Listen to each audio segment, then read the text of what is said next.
Hey everybody, Jace here. Just want to remind you that on every one of these 12 days of the Comic Source videos, you can win 1 month free of Global Comics.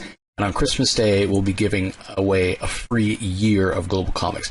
All you have to do to enter is just go over to the YouTube channel and leave a comment on any particular episode that you've checked out. If you listen to it audio only, again, just head over to YouTube, do a search for the Comic Source. Leave a comment, and everybody who enters a comment for a particular video, I will select at random a person for that video to win the code to get a month of free Global Comics, which is the premier destination for digital comics. Got the best user interface I've ever seen for digital comics. You can read comics on your phone. Over 375,000 comics so far in the library. It's growing daily, so it doesn't cost you a thing to check it out. Again, just leave a comment on the YouTube video for any of the 12 days of the Comic Source YouTube videos, and you'll be entered to win. So hope everybody's having a really fun and enjoyable holiday season, and thanks for joining us for these 12 days of the Comic Source episodes.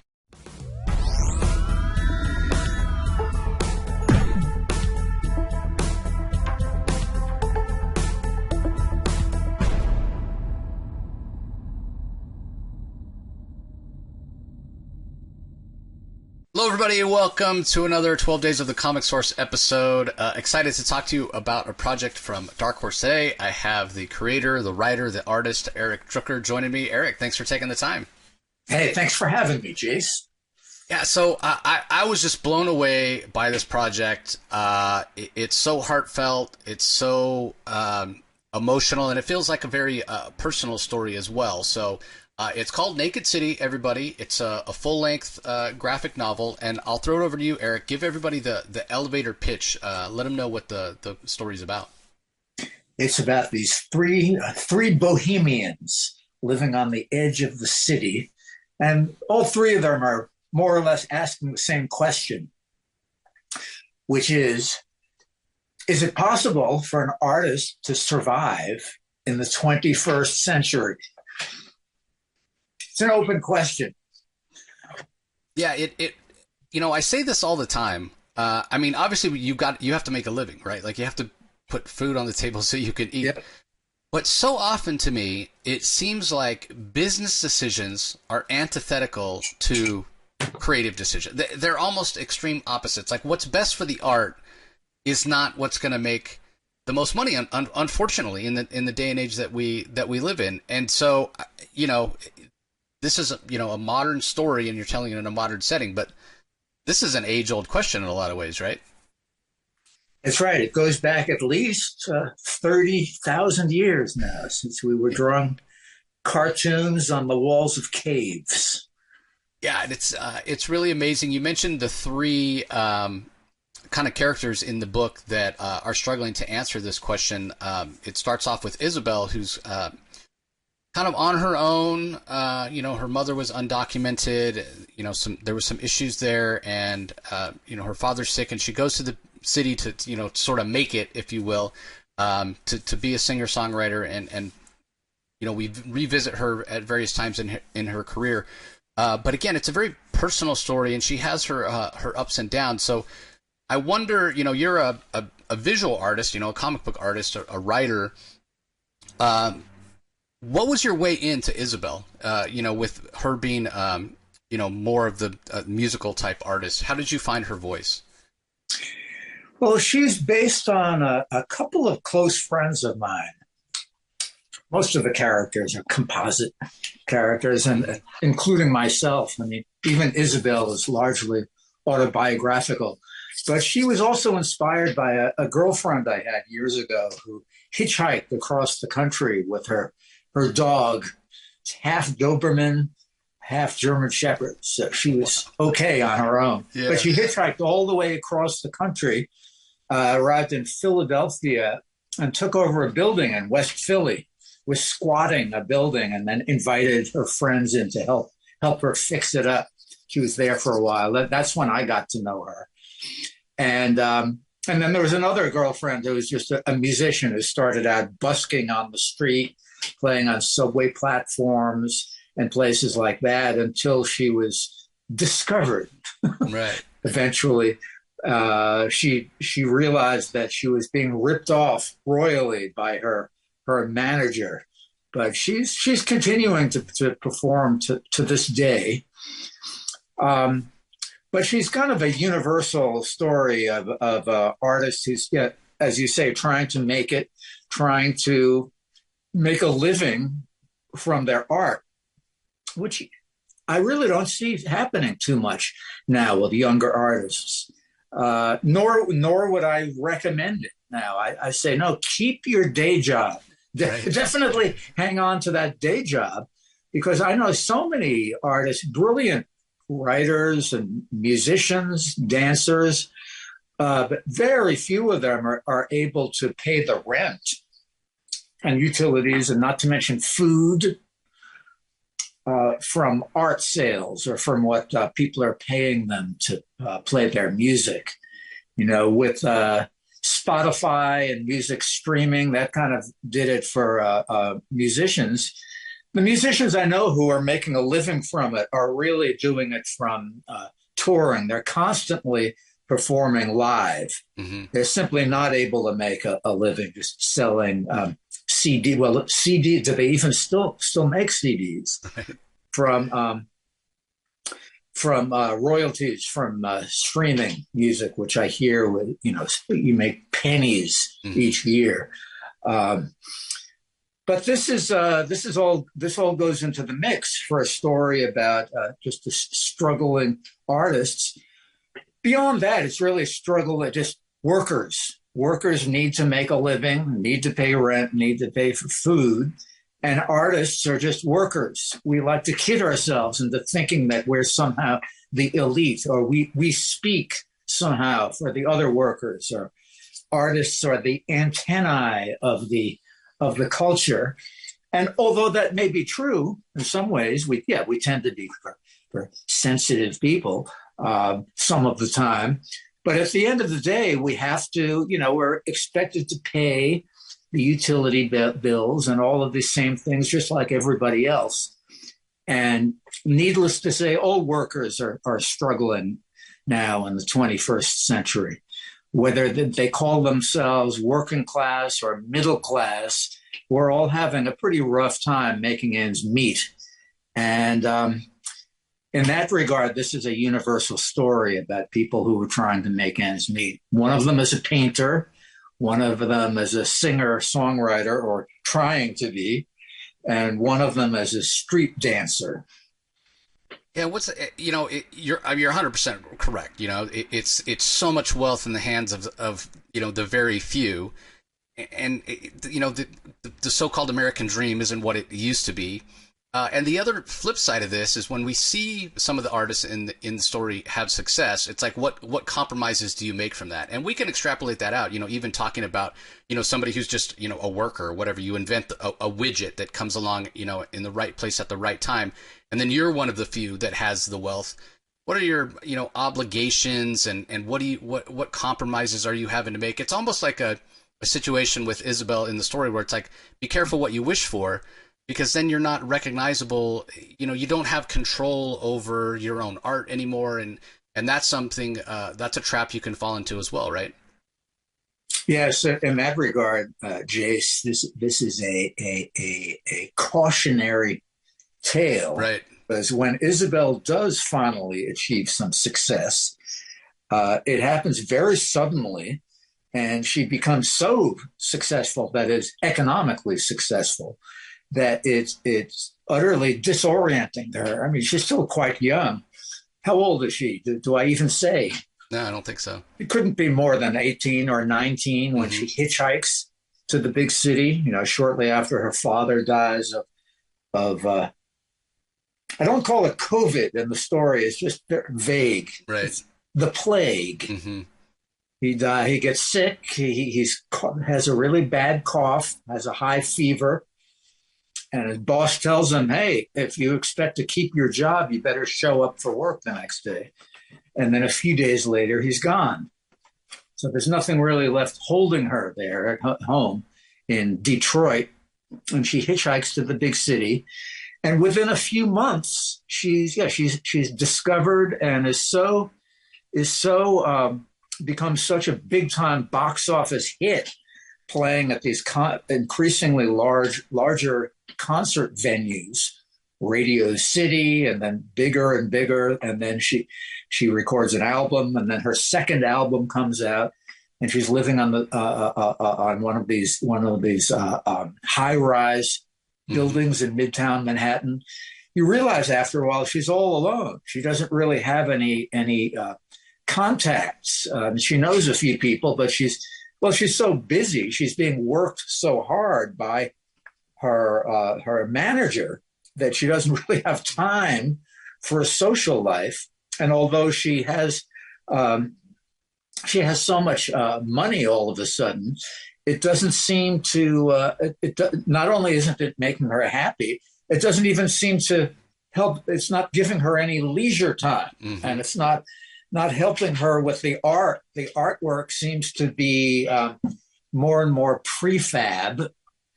All right. Again, that this manager who's kind of controlling her life after a while is deciding that what the music is going to sound like, and it's going to have more auto tune in it and more drum machines in it. So it's sounding more and more generic. But this is seemingly what the public wants. I mean, she's up there with Taylor Swift or someone like this, or Beyonce. I mean, she's extremely. No one's more successful than Isabel, and yet something seems to be missing.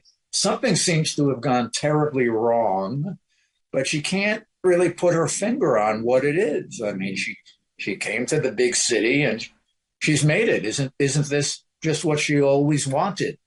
Right. She's definitely that cliche, the bird in the gilded cage, which again, it goes back to what I was saying at the beginning. It's like the choices you have to make business wise to be successful are so antithetical to the art. Right. Not only aren't they one and the same, but they're almost opposites. Right. And we see, we could see examples of that with artists, even cartoonists or filmmakers who we know and love. And some of them who do such a brilliant job and become successful end up, in a way, becoming less creative or less experimental. They tend to stay in a certain groove. I mean, the obvious example in the comic world now is just all of these endless Marvel movies that are being cranked out, where clearly they're not really taking any artistic risks. Creatively, they're really serving up variations on the same story that they already have told many, many times before, whether it's Spider-Man or Doctor Strange or what's the new one, Wicked, which has, they all have their brilliant moments, and there's no shortage of great directors and actors and all that. And yet they're kind of regurgitating the same story over and over again. They found a winning formula, and they're sticking with that. Yeah, I mean, we're certainly as far as Hollywood concerned, we're in the age of franchises where it's the familiar or sequels or prequels or, it's where's the original stuff. That's right. When you talk about the Marvel movies, they're going back and mining from the original stuff when people just wanted to tell a good story and they didn't care. But eventually they're going to mine that, and then where's the new stuff? So who's taking the risk? In your story, in Naked City, that's kind of a little bit of the plot line for the painter. Right, like he has a certain thing that he's known for, painting skylines, and it's when he kind of breaks out of that where he starts to, get a little bit more success. But then the public tires of that, and he's got to switch again. So that's a little bit of his journey. You want to talk about that a little bit?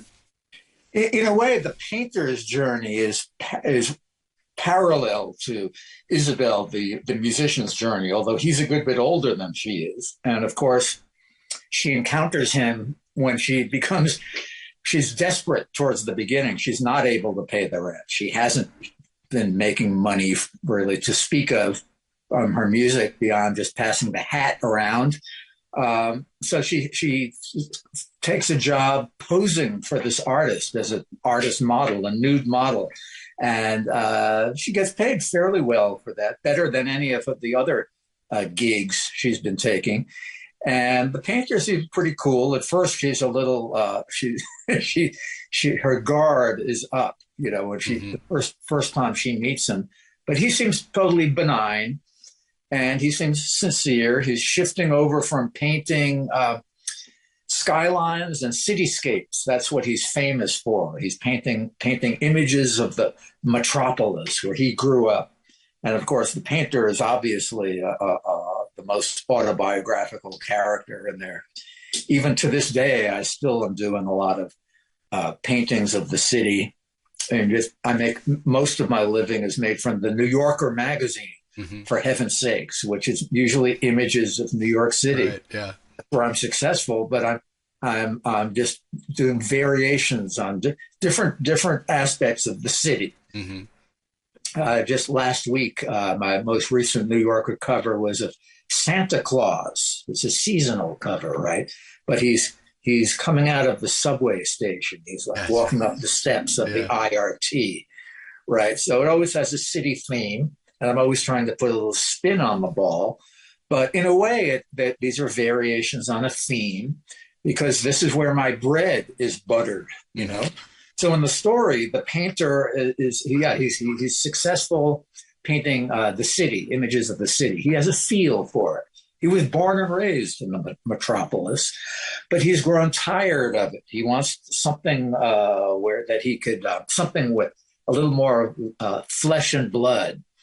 The nude model. Yes. There's an ancient history of painting the nude that goes back to at least the ancient Greeks. He has a perfect rationale for it. And Isabel is right there, is his model, a very young, comely young model who does a perfect job as his muse. So that's how their relationship begins. Is she's hired by the painter, who we realize after a while has feelings for Isabel. But of course, she's looking in this other direction. Isabel has already fallen in love with the street dancer. So there's a bit of a triangle, a triangular love affair going on in the background. But yes, what you pointed out, Jace, about just the parallel with the painter is also in this. He finds himself in the situation where he's getting some success, some very rapid economic success, but he's then almost stuck in that. The dealer, his gallery dealer, expects him to keep cranking out the same image over and over again. The successful formula, right? And that's fine for a while, but then suddenly that shifts. Mysteriously, the public is no longer interested in paintings of naked ladies. That's passé. That's very 20th century or 19th century. And anyway, everybody's busy watching pornography these days. Anyhow, I guess that's the explanation why no one is willing to buy nude paintings, because the rise of porno. Then the other character, the street, Alex, the street dancer, who's, I think, the only character in the story who seems to know how to have a good time, right? I think Alex is she's the only happy camper in the story, and it's not even clear if it is a she. Sometimes Alex is a he, a little bit like Crazy Cat, where sometimes it's Crazy is a he, sometimes it's a she. And you realize that that's almost irrelevant to the story. Alex is Alex, right? And Alex seems to be the only one who has a perspective on things, who understands that, hey, it's not actually really about money; it's about the dance itself. And the money, as long as you're chasing money, then they've got you. Then you're just a well-paid slave in effect. And that you are the money. That's what Alex says, which is something an old person I knew in New York, a street character, pointed out to me when I was young and desperate and trying to make a living as a street peddler. pointed out to me once, don't worry about the money. You are the money. Right. Don't ever forget that. You think that money is some outside thing when the value is really you and your labor and your creativity. And these are the only things that are going to make you happy and feel whole in the long run anyway. Yeah. Who's the other character? The only other major character we meet besides the gallery dealer and the corrupt music manager is the guy with the squeegee, the window washer. Mm-hmm. Yeah, and it's interesting because you're right. Alex does have what seems to be the most healthy or maybe realistic sort of perspective on things, and I think it's why they're able to just sort of navigate through life a little easier. They don't quite have the same ups and downs that the other characters have. But to your point of the window washer, that was an interesting perspective as well. Sort of almost a tragic figure, but bringing in another perspective, almost like a POV character for just the average person, right? Like for the reader to really say, hey, where do I fit in? How easy it is to be discarded and sort of chewed up by life and forgotten, which is unfortunately a lesson and an idea that a lot of people can relate to. So was that the reasoning for putting him in the story? Yeah. Well, I think, I like your interpretation, Jace. I think it is an example of someone who has been kind of through the machine, mm-hmm. the belly of the beast and all that. And he's a good bit older. He's the oldest character. But he's learned these lessons, this whatever wisdom he has, the squeegee man, the window washer has. He learned the hard way. Mm-hmm. He learned from hard experience. But he has a certain equanimity by the end. He realizes that even after he loses his job and loses his arm, right? You don't want to give too much of it away, but he loses one of his limbs. Mm-hmm. But even all of this is part of the story of being an artist and seeing life itself as an art form. He seems to understand that what would you say, that he's a survivor? He says he's an artist of survival. Mm-hmm. He calls himself at one point. He learns the hard way. His landlord taught him how to be an artist. And the painter gets annoyed when he hears this. What do you know about art? What do you mean your landlord taught you how to be an artist? He said, well, when once I had my accident and I lost my arm and I was no longer able to do my job, the gentleman fired me, or he evicted me from my home. And I found myself without a job and without an arm and without a place to live. And then he had to learn that this was that survival was going to take whatever creativity he had and whatever inspiration he had. That's what's going to carry him through at this point. And that's really the teaching that he has to offer by the end of the story, because all of the other characters are going through trials and tribulations, right? They're on these emotional roller coaster rides, each one of them kind of thinking that they're an individual. They have their ups and their downs. With Isabel, it's really the story of her success, the rise and the fall of a musician, and the painter. It's also the story of the rise and the fall, and then again the rise and the fall, and the roller coaster that he's on with his success, his economic success. By the end, we realize, the different artists realize, that success is really a subjective term that each artist needs to define for themselves. What that means. What does success mean for you? Are we simply talking about economic success? Are we talking about being famous?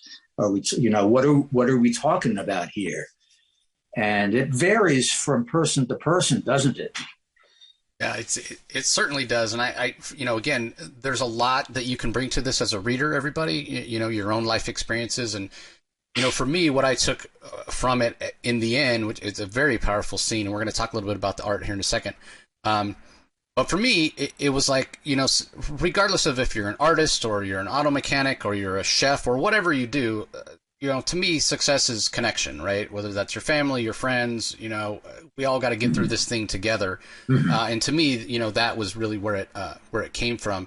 We don't want to give too much away, but I do just want to talk a little bit about kind of the art style, because it's this scene at the end where we see Isabel, and she's sort of at the end of her journey and looking for that connection. But what was so interesting to me was that the way that, again, because I read it digitally from the advanced press copy that I got. But as you're going through, and you can't really see this as well as you'd be able to see it in the book, but as you're going through and you can see, Isabel in the storm, it's almost a motion comic here, Eric, which really, you see her in the storm, moving along, and looking for that connection, and is she going to make it? And I'm not going to show the last scene because I don't want to ruin it here, but it gives everybody that's watching, hopefully you're joining us on YouTube here, and if audio only, I'm sorry if you're listening to the podcast. Well, thanks for joining us, but go to YouTube and take a look at these amazing images. But talk to us a little bit about the process here, Eric, because what's so powerful to me about these images, there's no words, there's no dialogue necessary. But this is powerful storytelling as we're seeing the struggle. In a way, Isabel's entire journey throughout the entire graphic novel is sort of encapsulated in this. And then we get to that end, again, that we're going to keep secret. Everybody go and check it out yourself.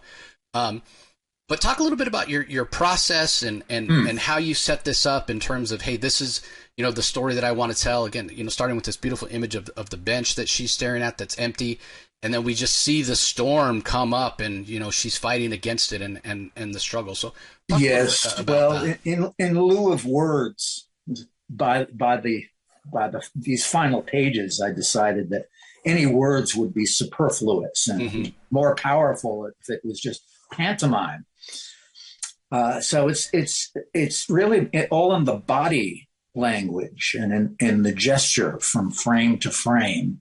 We just see what she's going through, this metaphor of the storm. She's in this blizzard, and is she going to survive? Is she going to make it? She gets blown over. She's spinning around. She's utterly disoriented here in the park. It's actually Tompkins Square Park in the East Village, which is the neighborhood I grew up in.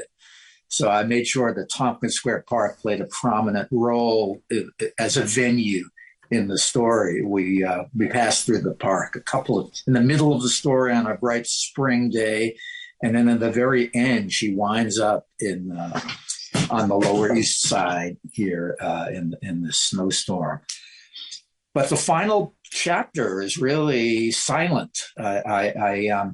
Originally, I had a few word balloons, but I thought, no, it's far more powerful if it's just the body language. Of course, this means that the drawing has to be that much more concrete, and the storytelling has to be really concise.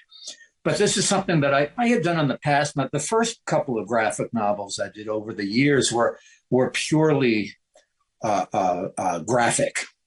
They didn't have any words at all. Flood, which came out a couple of decades ago, and then Blood Song was also a kind of a silent ballad. And when I began with this Naked City story, it was also going to be another one of these wordless, almost silent movies. I always loved Charlie Chaplin and Keaton, and these old Fritz Lang films are so powerful. Then I decided, I've really explored this to the hilt, and I like to have these different characters with each one with a different dialect. With the dialogue is something that's hard to fake dialogue if you're not using any words at all. So this really has the best of both worlds, where where most of the book is more of a traditional comic, where I'm using all the vocabulary of word balloons, and thought bubbles, and captions, sound effects. But towards the end, all of that drops away, and we're just purely visual, and we're just following her, Isabel, on her journey. And it's a wordless journey. And yes, we're not going to give it away, but it's people have been telling me that they think that that's the most powerful, some of the most powerful storytelling in the whole book are the moments when there are no words at all, when we have pages and pages going by, and it's just purely visual, it's a purely graphic novel. There's no verbal language, no word balloons, no captions. It's all stripped down to just the picture, just the graphic storytelling, which is ancient, isn't it? After all, we were drawing pictures on the walls of caves 30, 40,000 years ago without using any words. Mm-hmm. Because we hadn't invented the alphabet. All of writing is just in the last 3 or 4 minutes. But we've been drawing pictures and telling picture stories for tens of thousands of years now. So that's another theme in the story, is going back in time. And the painter feels like he's going back to his roots by painting pictures on the walls of the subway. Right, yeah. It's like returning to the Paleolithic era. And instead of Cro-Magnon or Neanderthals to worry about, he's got these subway police who come after him in a very Neanderthal fashion. But I'm balancing out there's comedy and tragedy. The publisher, Dark Horse, is certainly marketing it as a comedy. This is a graphic comedy, and it is. I wanted to tell a humorous story. We're living in such tragic times. I didn't want to be adding to telling another bleak tale. But the painter is really the comic relief. He's what makes it a comedy. Isabel's journey is a good bit more serious and more, I suppose, more grounded in reality. As you mentioned, her mother is undocumented. Her mother, it turns out, we learn, is an illegal immigrant. So that's one of the other questions that the book asks, is what does that even mean, to be legal? Who's legal? How is it possible to be legal or illegal? What do these words even mean? Illegal Mexican. California used to be, Mexico. Texas, yeah. All of these conservative parts of the country used to be part of Mexico, and suddenly it's flipped, where the aliens are the original inhabitants. Yeah, it's crazy. It's crazy. Some of this, I think, I realized as a child watching shows like Lost in Space on TV. As a kid, I'll never forget how they're going to these different planets. They'll land on some foreign planet, and some local inhabitant will come out and confront them from behind a rock, and they'll just blast them away. Look out, it's an alien. Right. And they'll whip out their ray gun and blast them away. But I remember that's when it first occurred to me when I was 8 or 9 years old, is wait a minute, who's the alien here? Right. They're on someone else's planet. So some of these things are these, I'm continuing to work through certain themes that I started out playing with as a child, drawing pictures and doing comics when I was 8, 9, 10, 11 years old. And just being a product myself of American media, growing up watching Bugs Bunny, and all of these things have gone into the mix. I think Alex, the street dancer in the store in Naked City, is very much inspired by Bugs Bunny, just in her attitude. Yeah, I could see that. He's a bit of a Weisenheimer. Yeah. And Well, I think that you mentioned people responding to the final scene here with where it's all graphic and what have you, and I think going even beyond that, it's just a silhouette. So I think as a reader, it's really easy to put yourself in that situation. And you talk about it as a comedy and at times more serious.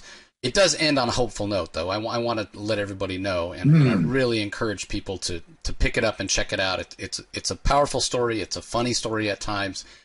But really, at the end of the day, Eric, more than anything, I think this is a very human story because there's so many relatable moments, a lot of the ideas and themes that we're talking about here that people can relate to and apply to their own lives. So let's finish with this. Talk a little bit about the reception. It came out in October, and it's available now, everybody. You can go, your bookstore or comic store, order it, that sort of thing. But how has it been received? What are the things that you've heard? Well, it hit the stores a couple of months ago, and it's being extremely well received. I'm hearing, what's always fascinating is that each person you hear from has a different, tells you a different thing, but these are all been positive. Some people don't even really feel it. They don't process it as a comedy. They think it is not tragedy, but almost like a journey, a human story, as you said, which I suppose by the end it kind of is. But I'm disguising it as a comedy, as a comic book, right, or as a 300-page graphic novel, but. That's one of the things I love about graphic novels is superficially it looks like a comic book, which typically is funny or lighthearted, panels and characters and heroes and villains with thought balloons and word balloons. But the story could be about anything you want. It could be as deep, as metaphysical as you want it to be. Comics is really just a medium, just a storytelling format where you're getting best of both worlds, the words and the pictures. And I think in that regard, people are enjoying it. It's going over well with the public because everyone sees themselves in it. It's a universal story in that regard. We have these very distinct characters, these bohemian characters, but people seem to relate to one or the other of the characters. Each one is really just trying to make ends meet, really trying to survive. Mm-hmm.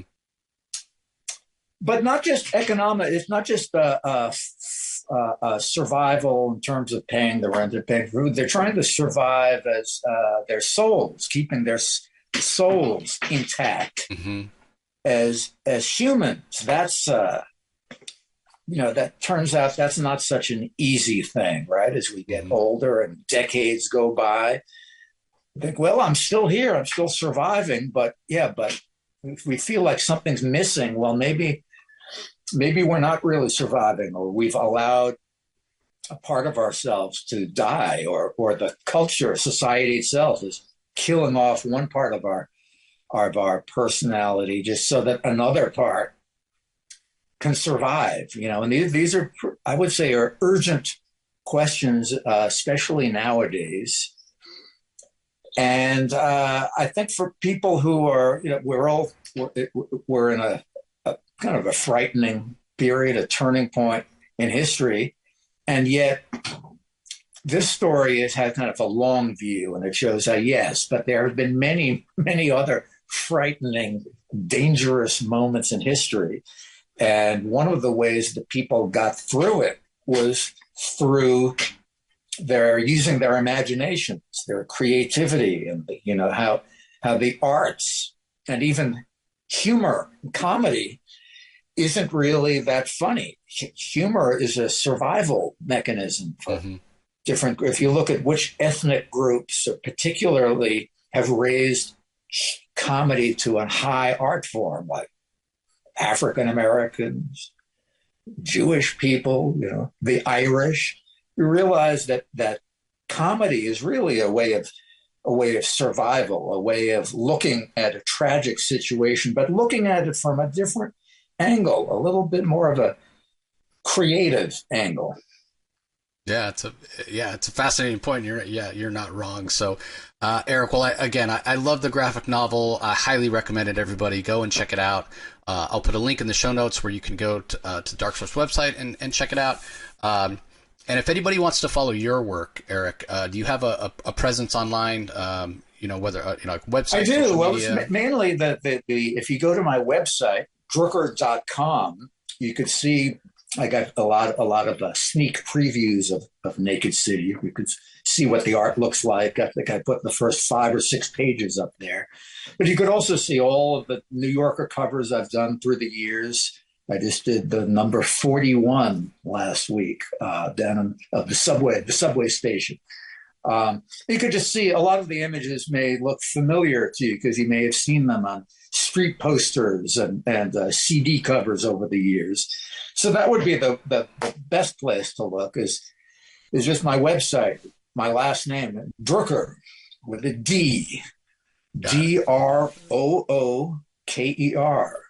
Yeah, and I'll put a link. Drooker.com. Yeah, There's a lot of stuff to look at there. Great. I'll put a link in the show notes for Eric's website as well. Jay. So yeah, if you're having trouble finding it, just go and click there. Yeah, and I do the social media. I do somewhat.